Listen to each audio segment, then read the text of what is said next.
네, 안녕하세요. 주식은 역시 기리기리세의 기리십니다. 안녕하세요, 여러분들. 자, 오늘 또 증시 분위기가 많이 좋지 않습니다. 하지만 또 그 와중에 공부는 또 해야겠죠. 이럴 때 공부를 해야지 우리가 또 주식을 언제 살지, 어떤 걸 살지 그런 거를 알 수 있을 것 같습니다. 대신 빠르게 끝내보도록 할게요. 같이 공부하시죠. 렛츠 기릿!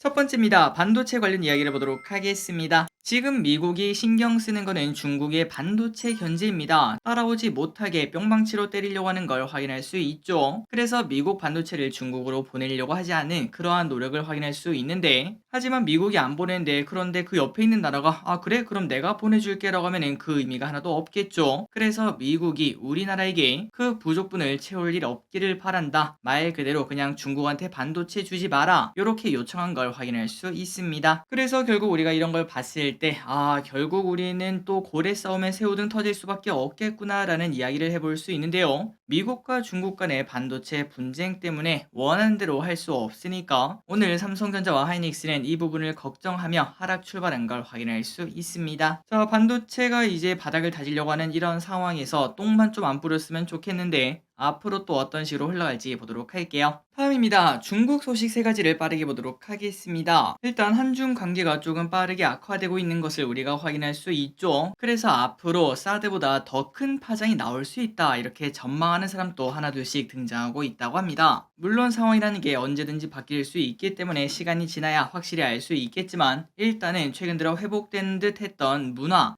게임, 면세점, 관광 등 이쪽이 또다시 살아난 판이 된 걸 확인할 수 있습니다. 그래서 일단 이번 주가 가장 중요하겠죠. 이번 주 한미 정상회담이 있는데 이 전후로 어떤 분위기가 나올지, 각 나라별에서 어떤 이야기를 할지 그 부분을 관심 있게 보도록 하겠습니다. 그리고 이 부분을 확인하기 전까지는 문화에 관련된, 게임에 관련된, 면세점에 관련된, 관광에 관련된 등등등 중국 관련주를 지금 당장 공격적으로 매수하기는 조금 어렵다고 볼 수 있겠죠. 자, 그러다 보니까 또 히토류냐 이런 얘기가 나오는 것 같습니다. 중국이 쓴다 했던 히토류 카드, 그런데 이제는 진짜 쓰겄다 라는 생각이 드는데요. 만약 그렇게 된다면 국내 산업에도 영향이 크게 올 것을 충분히 생각을 해볼 수 있습니다. 자, 참고로 히토류가 어디에 많이 들어가는가, 당연히 여기저기에 들어가고, 그리고 요즘 우리나라가 또 전기차의 진심 아니겠습니까? 하지만 전기차에 많이 들어가며 또 다른 친환경인 풍력에도 많이 들어가는 걸 봤을 때 우리나라는 그 피해가 다른 나라보다 더 클 수 있을 것 같습니다. 그나저나 왜 항상 중국은 히토리로 우리를 이렇게 들었다 놨다 하냐라고 얘기를 할 수 있는데, 그런데 그럴 수밖에 없습니다. 전 세계 히토리 시장의 90%가 중국이 차지하고 있다고 하니까 중국 입장에서는 진짜 큰 카드 하나 들고 있구나라는 이야기를 해볼 수 있겠죠. 그래서 우리가 앞으로 어떤 식으로 흘러갈지 조금 걱정이 된다면은 히토류 관련주를 진짜 조금 사서 해지를 해보는 것도 괜찮을 것 같습니다. 자, 이 와중에 철광석 가격은 오르고 있다고 합니다. 중국 경기가 살아나고 있기 때문에 철광석 가격도 덩달아 올라가고 있다는 거겠죠. 참고로 중국 경기가 살아나고 있는 거는 지난주에 우리가 GDP 발표를 봤습니다. 거기서 확인할 수 있었죠. 그런데 여기서도 우리가 한 가지 질문을 해볼 수 있습니다. 아니 길이, 중국 경기가 살아나는 거랑 철광석이랑 무슨 상관이야? 지네가 해봐야 얼마나 한다고? 그런데 무려 중국은 글로벌 철강 수요의 40%를 차지하고 있는 나라라고 합니다. 야, 진짜 이 나라는 뭐 했다 하면은 기본 반은 가져가는 걸 확인할 수 있네요. 그리고 그중 절반을 건설용으로 사용하고 있는데 요즘 중국이 부동산에 조금 진심인 모습이 나온다고 하죠. 그러다 보니까 철광석 가격이 올라갈 수밖에 없다고 합니다. 참고로 과거 2008년에도 경기 부양을 중국이 했는데 그때도 하자마자 1년 만에 철광석 가격이 2배 정도 상승한 바 있다고 합니다. 그러니까 이번에도 철광석 가격이 올라갈 수밖에 없다, 이런 전망이 나오고 있고, 그렇다면 우리는 또 우리나라 철강에 관련된 기업들 한번 공부를 해봐야겠죠. 다만 이 와중에 개인적으로 살짝 걱정되는 거는 이거 하나입니다. 우리가 연말에 계속적으로 공부하다시피 이거 경기 침체 한 번은 온다, 이런 얘기를 하고 있죠. 만약 그렇다면 철광석 가격도 급락 가능성이 분명 존재하고 있기 때문에 그 부분이 어떤 식으로 될지 이거를 조금 꼼꼼하게 따져봐야 되지 않나. 그리고 만약에 이제 한 언제가 될진 모르겠지만 경기 침체 때문에 증시가 조금 급락하고 그 다음에 철광석 가격이 급락하면서 철강주가 하락한다면은 그때가 아마 마지막 매수 기회가 아닐까라는 생각도 해볼 수 있습니다. 경기 침체가 오고 난 다음부터는 이제 앞으로 회복할 일만 남았다고 볼 수 있겠죠. 어쨌든 철광석 가격이 지속적으로 중국 때문에 상승하고 있다고 합니다. 다음입니다. 철강주에 대한 이야기 한 가지만 더 보도록 할게요. 자, 철강 업계 원가 부담이 더 커지고 있다는 소식입니다. 이게 뭔 소린가 봤더니 산업용 전기요금이 연속적으로 오르면서 지난 1년간 킬로와트 시당 최대 41.6원이 비싸졌는데, 철강사 같은 경우에는 1킬로와트 시당 1원이 오를 때마다 연간 100억 원의 원가 부담이 생겨난다고 합니다. 그러니까 쉽게 말해서 공장 돌리는 전기가 비싸졌기 때문에 철강주의 수익성이 나빠질 수 있다는 거겠죠. 다만 이 와중에 이럼에도 불구하고 우리나라 전기요금은 싼 편이라고 합니다. 그래서 철강제를 수입하는 미국 입장에서는 우리나라 전기요금이 저렴하기 때문에 사실상 이거는 보조금 아니냐, 이런 이야기를 하고 있으며, 그렇기 때문에 추가 관세를 물리는 조치를 현재 진행 중이라고 하죠. 현대제철 후판에 1.1%의 상계 관세를 내도록 예비 판정을 거쳤고, 최종 확정 판결이 나면은 다른 품목에도 적용될 것으로 보인다고 합니다. 어쨌든 우리나라는 지금 현재 전기요금이 조금 빠르게 올라가고 있어서 조금 부담되는 사람들이 많지만, 그런데 미국 입장에서 보면은 여전히 싼 가격인 것도 확인할 수 있었습니다. 다음입니다. 세린 메이, 최근 들어 증시가 3일 정도 하락하며 슬금슬금 걱정이 나오고 있죠.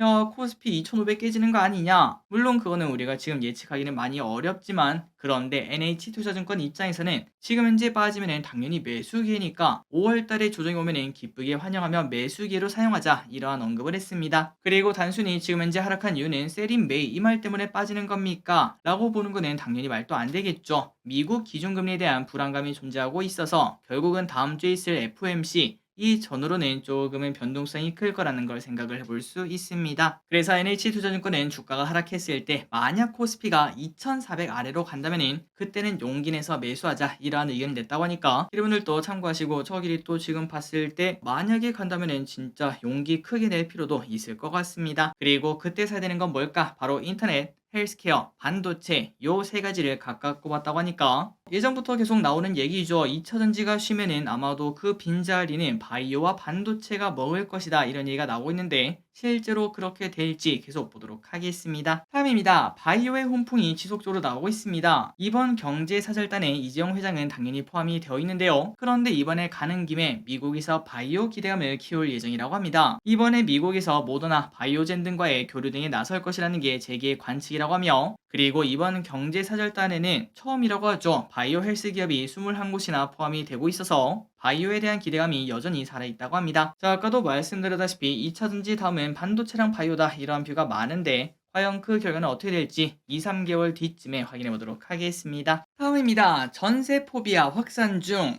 지금 세입자들이 전세 사기 등으로 걱정이 많아지고 있다고 합니다. 혹시나 보증금 못 받으면 어떡하나, 이런 걱정이 나온다는 거겠죠. 그래서 지금은 오히려 선량한 집주인마저 잠재적 사기꾼 취급을 당할 정도라고 합니다. 그래서 지금 정부에서는 각종 대처 방안을 내놓고 있는데, 그런데 그거가 충분하지 않겠죠. 아마 당분간은 우리가 많이 불안하기 때문에 전세에 대한 걱정이 나올 수밖에 없고, 대신 월세 거래가 늘어날 것을 쉽게 생각을 해볼 수 있습니다. 자, 개인적으로 여기서 문제점은 뭐 다른 것도 아니고 이거라고 생각하고 있습니다. 엄청난 레버리지로 투자하는 일부 갭 투자자들이 성공을 하면은 엄청난 부를 자기들이 챙겨가고, 만약에 실패하면은 그 피해는 세입자가 보는 거, 이게 가장 큰 문제가 아닐까라는 생각이 드는데, 여기에 관련된 제도적 개선이 좀 필요하지 않나라고 볼 수 있겠습니다.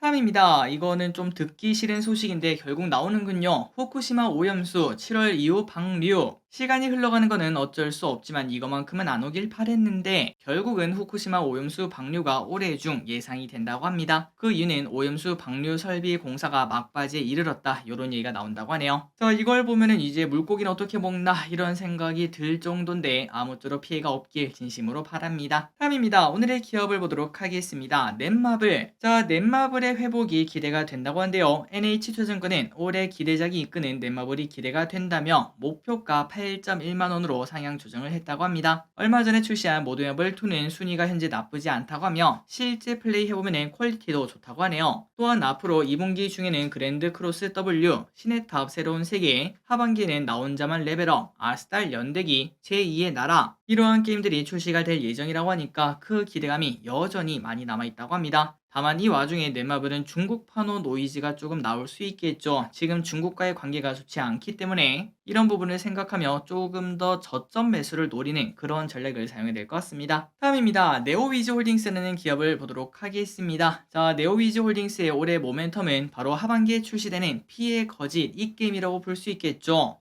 아마도 기름들 중에서도 이 게임을 하려고 하시는 분들도 계시고 아니면 또 주식 투자로 이 게임 모멘텀에 편승해서 큰 돈을 벌겠다 이렇게 생각하시는 분들도 많으실 것 같은데, 그나저나 피해 거짓이라는 게임이 뭔데 이렇게 설레발인가 라고 봤더니 지난해 8월 게임스컴에서 3관왕을 차지하면서 게이머들의 기대를 모은 게임이라고 합니다. 그러니까 판매 흥행이 보장이 되어 있다고 볼 수 있겠죠. 다만 네오위즈 홀딩스의 전망은 그렇게 밝지만은 않다고 합니다. 그 이유는 네오위즈 홀딩스는 게임 사업을 하는 네오위즈와 블록체인 기반 네오플라이로 나뉘어져 있는데, 지금 현재 가상자산 시간이 얼어붙으면서 블록체인 관련 사업이 실적 개선에 주요하지 않다, 이러한 분석이 나온다고 합니다. 그리고 P2E 게임 플랫폼 인텔라 X도 생각보다 수익 개선에 영향을 주지 않을 거라서 일단은 피해 거짓이 매우 중요하긴 한데, 거기에 이어서 블록체인도 조금 좋아져야 네오위즈 홀딩스의 전망이 밝아진다는 걸 확인할 수 있습니다. 다음입니다. 금양, 악재가 나오는 중 어느덧 고점 대비 30% 정도 하락했죠. 생각보다 많이 빠졌습니다. 그리고 이 와중에 거래소 공시 위반 조사 소식이 나오면서 오늘 또 하락하고 있으며, 공시 위반이 뭔가 봤더니 이달 초 유튜브 방송을 통해서 금양의 1,700억 규모 자사주 매각 계획 등을 밝혔다고 하는데, 그런데 이거는 유튜브 방송에서 말할 게 아니라 공시를 해야 되는 게 정상이라고 볼 수 있겠죠. 그래서 이 부분을 조사를 한다고 하며, 그리고 마침 오늘 또 자사주 200만 주를 처분 예정이라고 공시가 나왔는데 장내 매도나 블록딜을 한다고 합니다. 그러다 보니까 오늘 주가 흐름 위아래 변동성이 조금 컸죠. 자, 2000지 전반적으로 이제 하락세가 좀 나타나는 게 눈에 보입니다. 물론 이러다가 다시 또 반등할 수도 있겠지만 앞으로 어떤 식으로 흘러갈지 기름들이 이쪽에 투자하고 계시다면 꼭 좋은 결과로 마무리하시길 진심으로 바랍니다. 다음입니다. 에코프로 머티리얼즈 상장 초읽기. 자, 에코프로의 막내 에코프로 머티리얼즈가 온다는 거 알고 계시죠? 이번 달에 상장 예비심사 청구서를 제출할 예정이라고 합니다. 그래서 보통의 소요 시간을 대입을 해보면은 8월에서 9월쯤, 여름이 지날 때쯤이겠죠. 그때 상장할 것으로 보인다고 하는데, 상장 이후 몸값은 최대 3조 정도로 예상이 된다고 하며 과연 어떤 수익을 우리에게 줄지 개인적으로 기대가 됩니다. 자, 다만 이 와중에 딱 하나의 단점은 바로 이거겠죠. 에코프로 친구들의 주가 흐름 한 50만원 위에 이 정도만 지켜주면 꽤나 괜찮을 것 같은데, 과연 그때쯤 어떤 식으로 나와 있을지 보도록 하겠습니다. 다음입니다. 에스파 벌써 선주문 150만 장 돌파. 5월 8일에 발매되는 에스파의 미니 앨범 마이월드의 선주문량이 벌써 152만 장을 돌파를 했다고 합니다. 엄청나죠? 예약 판매를 시작한 지 이제 일주일밖에 지나지 않았는데요. 참고로 지난 앨범 걸스는 누적 판매량이 180만 장을 돌파해 밀리언셀러로 등극했었는데, 이번에는 일단 이걸 봤을 때 무조건 신기록 세우겠다라는 이야기가 나올 것 같습니다. 참고로 5월 2일날 오후 6시에 선공개고 웰컴 투 마이 월드가 공개가 된다고 하네요. 자, 이런 기대감 때문인지 모르겠지만 SM 주식이 오늘 좋은 흐름을 나타냈는데 추가 상승 가능성이 있을지, 혹시나 에스파를 좋아하시는 기름들이 계시다면 덕질 또 해보면서 야, 이거 성공하겠다 싶으면 주식을 사보시는 것도 괜찮을 것 같습니다.